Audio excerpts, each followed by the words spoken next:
Продовжуємо вечірній інформаційний ефір на каналі АТР. Я Христина Стець, вітаю вас і дякую, що ви до нас долучилися. І впродовж наступних майже півгодини будемо говорити про тему, про яку не так часто говоримо, але в контексті зимової Олімпіади 2018 будемо говорити про спорт і будемо вимушені говорити знову ж таки і про політику, оскільки тема Олімпіади є достатньо політизованою цього разу. І про все це будемо говорити з гостем нашої студії. Це український спортивний журналіст Микола Несенюк. Пане Миколо, ще раз добрий вечір. Добрий вечір. І ще раз дякую, що ви до нас прийшли. Для початку озвучу коротку інформацію та підсумок медального заліку 12 лютого, тобто сьогодні. Українці сьогодні, на жаль, знову ж таки нічим не відзначилися. Виступили наші спортсмени в біатлоні та санному спорті. Змагання в гірських лижах за участю Ольги Книж перенесли на 15 лютого через сильний вітер. У біатлоні відбулися дві гонки переслідування, в яких українські біатлоністи не зуміли показати свій потенціал. Найкращими стали Віта Семеренко, вона була 18-ю, і Дмитро Підручний, 34-м. У санному спорті після двох спроб Олена Шхумова стала 19-ю, а Олена Стецьків 29-ю. І друге поспіль олімпійське золото у жінок завоювала німкеня Лаура Дальмаєр, а у чоловіків статус фаворита підтвердив француз Мартен Фуркат. Я сподіваюся і так собі думаю, що це лише третій день Олімпіади, і будемо мати ще наші результати хороші, будемо про них говорити. А якщо взагалом прогнозувати результати, прогнози справа невдячна, але все ж таки ви, як спортивний журналіст, які маєте відчуття і які маєте думки з цього приводу? Насамперед слід говорити про те, що сучасні Олімпійські ігри, сучасності, вони досить такі еклектичні змагання, і поруч із такими традиційними видами спорту, яким по 100 років, там лижні гонки, там слалом, там спуск з гори і так далі, біатлон, біатлон теж дуже давній вид спорту, з'явилися абсолютно нові, і кожен раз приходять ще нові змагання. І на сьогодні, ви напевно не пам'ятаєте, що до кінця 80-х років існував так званий неофіційний командний залік, коли за перше місце давали 7 очок, за друге 5 очок, 4, 3, 2, 1, і ці очки всі рахували, сиділи оці таблички, рахували, хто на першому місці. Потім від цього відмовились, повертаючись до олімпійського принципу, в принципі, що це змагання не між країнами, між атлетами, тим більше протистояння Схід-Захід, там СРСР, Північна, точніше Сполучені Штати теж зупинилися, і тепер ми маємо змагання насправді світових зимових спортивних держав.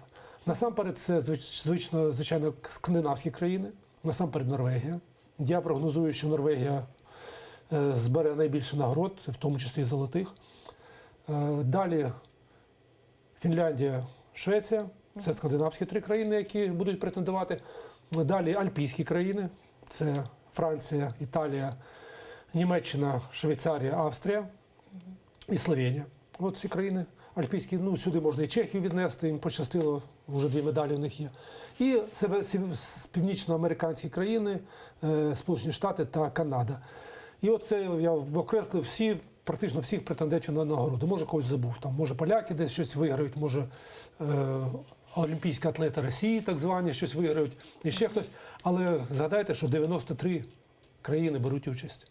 Тобто там якісь острова Тонга беруть участь, де ні снігу ніколи не було і так далі, і так далі. А для них, от наведу приклад, наприклад, у нас є знаменита наша лижниця Валентина Шевченка, яка, хоча їй вже далеко за 30, але вона свого часу була володарем Кубка світу, єдина наша лижниця в історії незалежної України, яка щось вигравала в світі. Так от вона мала їхати на Олімпійські ігри. Але оскільки треба було привезти оцих африканців, квоту зменшили і сказали, що Валентина, вибачте, так, вона би не виграла медалі, але вона, може, 30-ку би попала, але вона професіонал, вона заслужена.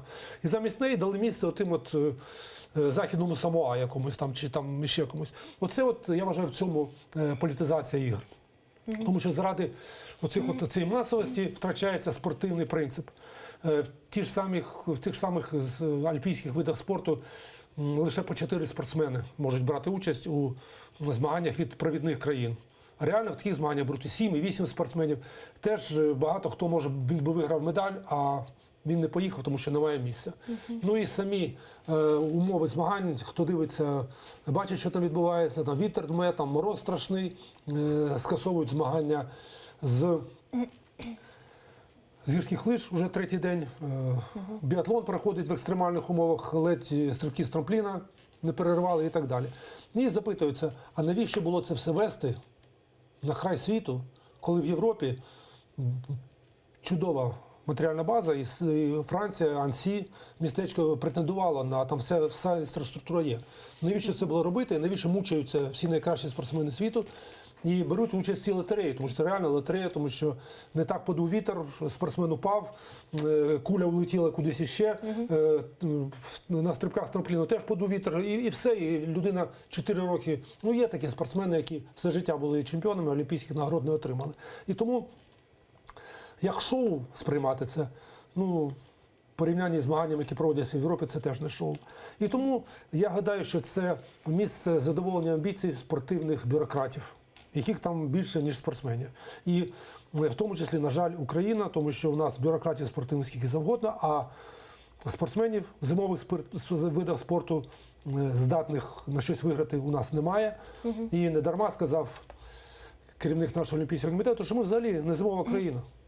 Ну, то може, я десь раніше писав про те, що наші шанси на медалі приблизно такі самі, як у Зімбабве. Може, в Зімбабве там є 4 цих на бобу спускаються, вони теж теоретично можуть виграти. І ми поступово йдемо туди. Хоча в нас є федерація з усіх видів спорту, і управління є, і люди там сидять, чимось займаються, але насправді цього всього немає, і це дуже прикро, тому що колись давно у нас були і олімпійські чемпіони були, і пам'ятаємо, і фігуристи були, і Петренко, і Баюл, і лижник був такий Батюк і так далі. Тобто в радянські часи чомусь ми були зимовою державою, у нас були спортсмени у всіх видах спорту, і в хокеї у нас були спортсмени. Тепер вже нічого немає, ми виявилися літньою державою. І оце найбільш прикро.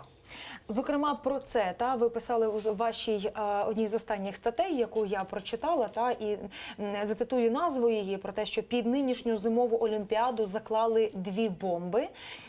Це заголовок і маленький підзаголовок про те, що підсумок змагань може перетворитися на лотерею. В цьому контексті ви говорили про те, що для вас не зрозуміло, чому саме цю країну обрали, чому саме там проводять зимові Олімпійські ігри. В контексті другої бомби, про яку ви писали, що ви мали на увазі і про яку лотерею може йтися, коли вже, власне, буде цей підсумок змагань? Про що ви писали? Я мав на увазі те, що є дуже багато спортсменів, які є провідними лідерами в своїх видах. Вони є, їх знає весь світ. Вони постійно перемагають у всіх змаганнях. Тобто вони є рекламними носіями, вони мільйонери. Але на Олімпійських іграх вони цілком можуть програти, тому що так складена програма, такі умови створені, що це не об'єктивно. І от я навіть запитаю наших про те, як у нас по телевізору показують Олімпійські ігри, це взагалі страшно говорити про це.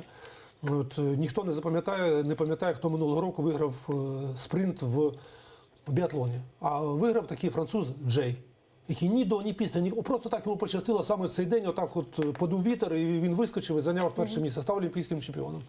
І таких чемпіонів, випадкових чемпіонів, буде багато, це заздалегідь можна казати. І це спотворює спортивну боротьбу і, як на мене, знижує престиж змагань. Тому що все-таки Олімпійські ігри – це змагання, в яких визначають сильніших.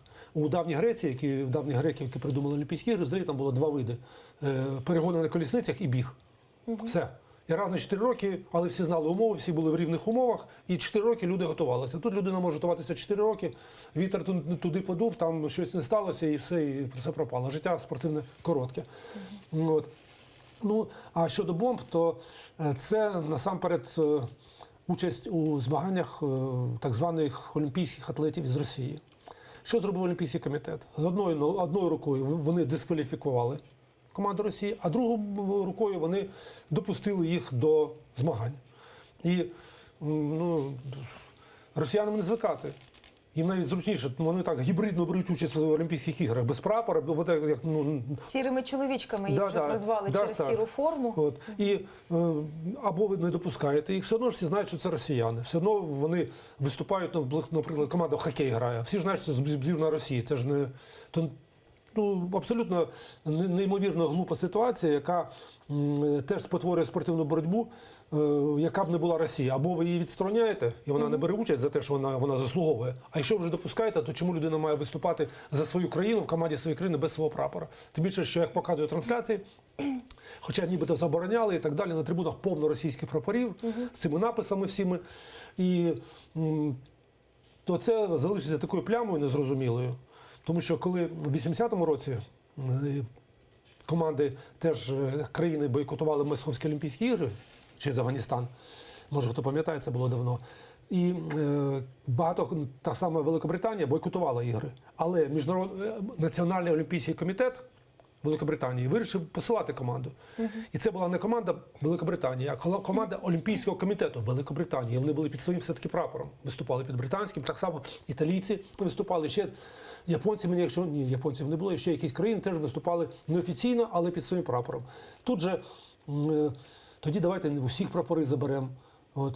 Я вже не кажу про практику натуралізації, коли вчора за команду Кореї і сьогодні виступав такий корейський спортсмен на прізвище Лапшин. Кореєць. І таких от корейців і так далі, теж повно. Теж не зрозуміло, що це таке. Хоча з іншого боку, це теж вихід для спортсменів, які не потрапляють в свою команду. Але тоді це вже змагання не між спортсменами. Тобто спортсмен не потрапляє в команду Швеції, він йде, заявляється, бере паспорт Зімбабве і виступає за Зімбабве. Це теж не зовсім правильно. Це перше. І друге, те, що завжди найбільш привабливим був хокей на Олімпійських іграх. Це був турнір, коли, починаючи з 80-х років, коли дозволили приїжджати найсильнішим хокеїстам, вже в 90-ті, точніше, роки, перервали чемпіонат Національної хокейної ліги, і насправді ігри Олімпіади було єдиним змаганням, де збиралися всі найсильніші хокеїсти світу. Ніде вони не збиралися під своїми прапорами. Це було єдине змагання. І ось навіть це втрачено через те, що порахували гроші в НХЛ і вирішили, що дуже сильні збитки. Тобто це чемпіонат свій не відмінили, відповідно, ці спортсмени не приїхали на Олімпійські ігри? Тепер це навіть не третя, не четверта, навіть ліга. І ці змагання олімпійські, буде титул олімпійського чемпіона, але він настільки знецінився, тобто, якщо, не знаю, раніше все не так було, але принаймні в основних видах спорту олімпійські чемпіони насправді були знаменитими. Зараз ви вийдіть на вулицю і запитайте, хто знає хоч одного олімпійського чемпіона, навіть спортивні журналісти, навіть ті, хто цим займається професіонально, вони теж не завжди можуть це пам'ятати, тому що розтягнули цю спортивну програму, там види такі, що кожен раз я сам не пам'ятаю всіх видів, тому що я не розбираюся в цих стрибках на цих дошках, вони то ззаду наперед, спереду назад, а там теж є свої чемпіони. Їх ніхто не знає, тому що цими стрибками займається якась маленька кількість людей. Але я мушу сказати, що на відміну від нас, наші північні сусіди, вони беруться за всі види спорту. І от екзотичний керлінг, де ці камінючки кидають, вже олімпійські атлети Росії там виступають і виступають успішно. У нас же повний з цим ділом аут, і я не розділяв би вашого оптимізму. І оптимізму дуже багатьох, що ми там щось виграємо. Нічого ми там не виграємо. І в даному випадку я буду, що називається, супротивником, буду проти своєї країни, через те, що, можливо, це, коли ми нам провалимося, воно може змусить повернутися до цього питання. Хоча, з іншої сторони, я вам інше скажу, от ви знаєте, коли ми будемо всюди, і ви будете говорити в новинах, всі будуть говорити про видатних українських спортсменів, лижників, біатлоністів, про медалі. Ви почнете це робити, починаючи з 9 березня. 9 березня, там вже в Пхьончхані, розпочнеться Паралімпіада. Тобто змагання для людей з інвалідністю. І там, я вам гарантую, у нас медалей буде оберемок. І це теж, вже навіть ніхто не сміється. Тому що чомусь ми в змаганнях лижників, наш лижник на коло відстає, його просто знімають змагань, щоб під ногами не плутався. І тут наші спортсмени з інвалідністю чомусь будуть завойовувати медалі. Як так? що у нас це протирічить будь-якому здоровому глузду. Ми ж розуміємо, що там є якісь зловживання. Тому що, я багато можу про це розповідати. Тобто ви тут говорите про зловживання, а не про ту думку, яка панує в суспільстві, про те, що насправді наші паралімпійці тут живуть в таких умовах і тренуються в таких умовах, яких абсолютно достатньо, аби стати чемпіонами. Якщо говорити про паралімпійців з інших західних країн, то і умови їхнього життя, зрештою навіть пересування там вулицями, набагато краще і сприятливіші. Принаймні так говорять у суспільстві. Якщо говорити про паралімпійців із західних країн, там ці види спорту, вони це насамперед для людей, для того, щоб люди відчули себе членами суспільства, щоб вони повернулися в суспільство, щоб вони відчули, для цього ігри ці проводяться. Це не заради медалей, а заради того, що люди, які з якоюсь, мають якусь інвалідність, вони могли займатися спортом, виступати в змаганнях, отримати медалі і так далі. Там про це говорять. Про які зловживання ви говорите? З боку української паралімпійської збірної, чи я не зрозуміла? Вам відомо, що паралімпійську команду Росії дискваліфікували за вживання допінгу і за прочі штучки. І я думаю, що так не може бути. Не може бути, коли у нас хоч хто-небудь з ваших знайомих десь бачив, щоб у нас там займалися люди з інвалідністю, масово займалися якимись видами спорту. Насправді є якісь бази, де люди, в яких я не хочу говорити, тому що, в принципі, люди здоров'я своє віддають. Але мені відомі випадки, коли в близькому для мене футболі люди, які ставали чемпіонами серед людей з інвалідністю, потім заявлялися і грали по вищій лізі. І у них ця інвалідність проходила. І я не хочу нічого говорити, але не можу я зараз говорити про деякі речі, які це... Тобто ви не можете, але така інформація у вас є, і можна прогнозувати, що Україна незабаром може опинитися в центрі такого Я думаю, що ми дограємося. Допінгового скандалу. Або ще чогось. Тому що там змагання серед глухих, чи там які не дуже добре бачать, там ж які не зрячі, там є теж 3-5 категорій. Різні категорії. І є там всякі моменти, і спортсмен, котрий взагалі зверніть увагу, що ми чемпіони по всьому. Серед пожежників ми серед чемпіонів, серед міліціонерів ми чемпіони. Всюди, де є якийсь допуск, це береться професіональний спортсмен і його роблять пенсіонером, його роблять бездомним, його роблять міліціонером, пожежником, його роблять студентом, його роблять, перепрошую, інвалідом. Хоча це слово заборонено зараз указом президента, людиною з інвалідністю, і він приносить нам медалі. І саме головне, що у нас люди не розуміють, що це соромно. Соромно хизуватися цими медалями. Тому що не для цього ці змагання проводяться. Не заради медалей, а за те, що там немає значення серед цих паралімпійців, що ти перший, що ти 91-й. Головне, що ти виступив, головне, що ти така сама людина, як і всі, що ти повноцінний, хоч тебе там щось не так зі здоров'ям. Для цього проводяться ці змагання. І ніде в світі, ви ніколи не почуєте в жодній країні, що по першій програмі спортивних каналів всерйоз звітували про медалі паралімпійців. Це блюзнірство. Ми не розуміємо навіть, що це блюзнірство, ми цим пишаємося. Але ви говорите про певну, скажімо, загальну ситуацію, чи про певні окремі винятки, окремі випадки, які можна назвати радше винятками. Чи у вас є, скажімо, підстави говорити, можливо, речі, яких ви зараз не можете озвучити, про те, що це більш така, як концепція, та загальна ситуація з приводу цих речей? Розумієте як? Ніде, ви не знаєте, в яких умовах тренуються ці паралімпійці. Їх просто натаскують, їх заставляють. Тобто для них це питання не життя і смерті, а питання виживання. Здобудеш медаль, получиш там стипендію, получиш квартиру, получиш ще щось, премію якусь, не здобудеш.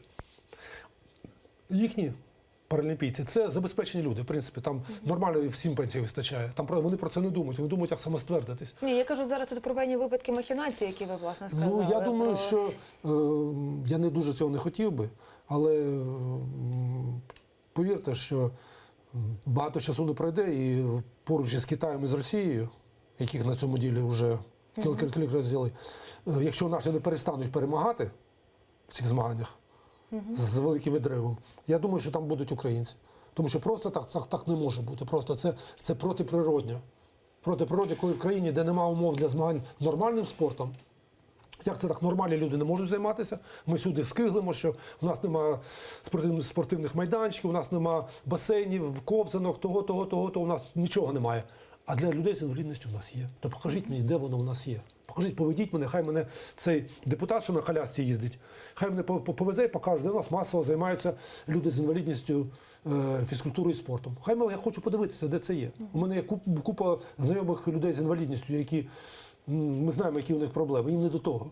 Але є люди, які фанати, які займаються, і ми будемо ними пишатися. А серед нормальних спортсменів, на жаль, на цих іграх я не бачу жодних шансів для українців. Шкода, але це об'єктивна ситуація. І ще, власне, ми про Росію згадали, про допінговий скандал згадали, і знову ж таки є запевнення з приводу цьогорічної зимової олімпіади про те, що цього разу антидопінгові заходи будуть найсуворішими в історії. Ви, як спортивний журналіст з великим багажем знань, досвіду, а наскільки серйозно можете сприймати цю заяву, коли йдеться про найсуворіші в історії? Зрештою, вони щоразу суворі, але чому сталося так з російською збірною? Справа в тім, що ми можемо в зимових видах спорту це дуже важко прослідкувати. Набагато, тому що там змагання проводяться на відкритому повітрі, за виключенням ковзанів, всьому решті. Але зверніть увагу, що вже років 10 припинилося зростання рекордів. Шалене зростання рекордів. Рекорди зростали, все. Рекорди не ростуть.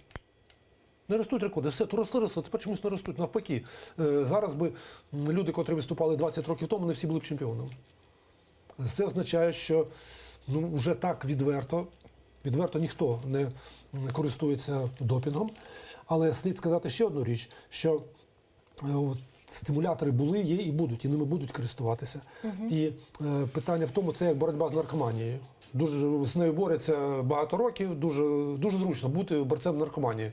І дуже вигідно всім. І торговцям, і наркотиками, всім дуже вигідно. Точно так само легко бути борцями з допінгом. Чому? Тому що з'являються нові препарати. От з'явився препарат. Я його вживаю і допомагаю собі дати результат. Потім цей препарат виявляють і його забороняють. Але я ж його вживав, коли ще він не був заборонений. Значить, і от іде такі перегони, нові препарати, і одні за одним вони женуться, але нинішній рівень антидопінгової роботи все-таки такий, що такого, що робилося там 20, 30, 40 років тому, немає. І я гадаю, що і цього разу дуже ретельно будуть за цим слідкувати. До речі, знаєте, як в останній до речі, в Сеулі були Олімпійські ігри в 88-му році, як збірна Радянського Союзу уникла допінгового скандалу? Як? У нас 20 секунд? Знаєте як? Тому що вся збірна жила на теплоході. А теплоход був територія СССР, куди тоді не могли зайти. І коли вже спортсмена перевірили, тоді не виходить на старт. Коли бачать, що щось є, захворів, не виходить на старт. Зараз це вже не працює, зараз можуть перевірити де завгодно. Я вас почула, пане Миколо. Спасибі вам за такі вичерпні відповіді. Дякую за цікаву розмову. І у будь-якому випадку, поки що тривають Олімпійські ігри зимові, можемо і будемо сподіватися на те, що все ж таки наші спортсмени здобудуть якісь медалі. Принаймні, я собі дозволяю на це сподіватися. Дякую вам. Микола Несенюк, український спортивний журналіст, був гостем нашої студії. Я дякую, що ви з нами були теж під час цього ефіру. Побачимося з вами вже завтра ввечері, але ви залишайтеся з АТР і надалі.